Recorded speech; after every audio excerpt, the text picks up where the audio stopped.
Le cancer du poumon en France. Tout comme le tabagisme, le cancer du poumon n'est plus l'apanage des hommes. Il est même en passe de devenir le premier cancer féminin, devant celui du sein. Sa fréquence a augmenté de 20% en 5 ans. Responsable de 25 000 nouveaux cas chaque année en France, le cancer des bronches peut être considéré comme un problème majeur de santé publique dans notre pays. Cancer le plus fréquent chez l'homme, il est en passe de dépasser le cancer du sein chez la femme.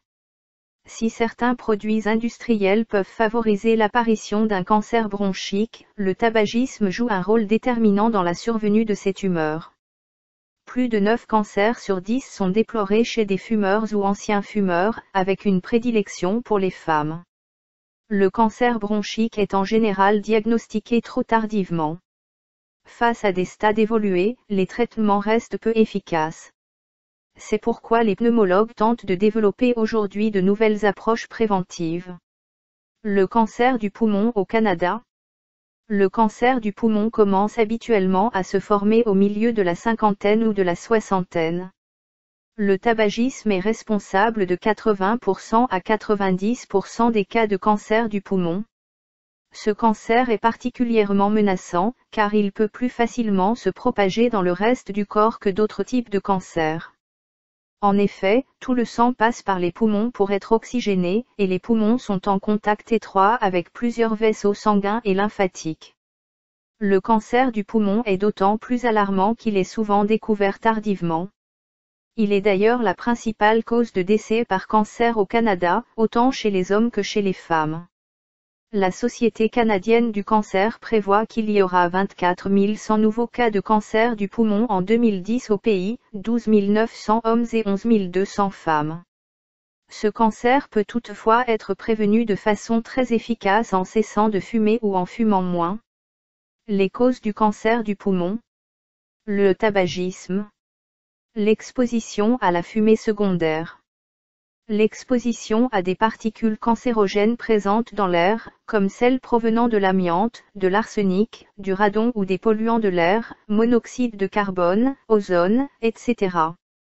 Quelques faits sur le tabagisme et la fumée secondaire. C'est au milieu des années 1960 que le lien de causalité entre le tabagisme et le cancer du poumon a été établi avec certitude. Au Canada, les efforts de la lutte anti-tabac ont porté leurs fruits. En 1965, la moitié des Canadiens âgés de 15 ans et plus fumaient, comparativement à 25% en 1999 et 18% en 2008. Grâce à des lois provinciales, les Canadiens sont beaucoup moins exposés à la fumée secondaire dans leur milieu de travail et dans les lieux publics. Le tabagisme est 2 fois plus répandu dans les populations autochtones que dans l'ensemble de la population canadienne. Grâce à la réduction de la consommation de tabac, le cancer du poumon est en déclin depuis le milieu des années 1980 chez les hommes.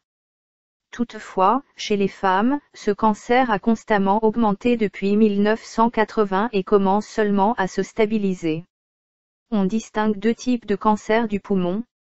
Ils croissent et se propagent différemment dans le corps. Cancer du poumon à petites cellules. Il s'agit de la forme la plus dangereuse de cancer du poumon. Environ 20% des cas de cancer du poumon se présentent sous cette forme. Au moment du diagnostic, le risque que le cancer se soit déjà dispersé ailleurs dans le corps est élevé. Il croît rapidement et il est souvent impossible de le traiter au moyen d'une chirurgie. On emploie plutôt la chimiothérapie et la radiothérapie. Cancer du poumon non à petites cellules. Cette forme de cancer du poumon, qui représente environ 80% de cas, se détecte et se traite plus facilement que le cancer à petites cellules. Il se développe plus lentement. Cette catégorie comprend 3 sous-groupes, l'adénocarcinome, le carcinome épidermoïde et le carcinome à grandes cellules indifférenciées. Il en existe d'autres formes, beaucoup plus rares.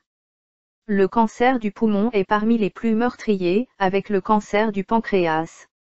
Le taux de survie des personnes atteintes de ce cancer, 5 ans après le diagnostic, est de 17% chez les femmes et de 14% chez les hommes. Même si la personne répond bien au traitement dans un premier temps, les rechutes sont courantes dans les années ou les mois qui suivent. Les complications possibles. Le cancer du poumon obstrue souvent les bronches, ce qui crée un terrain propice aux infections des voies respiratoires, comme la bronchite ou la pneumonie. Tel que mentionné précédemment, le cancer peut se propager à d'autres parties du corps en formant des métastases. Généralement, les métastases vont se loger dans d'autres parties des poumons, et dans les os, le cerveau ou le foie. Elles sont plus fréquentes dans les cas de cancer du poumon à petites cellules.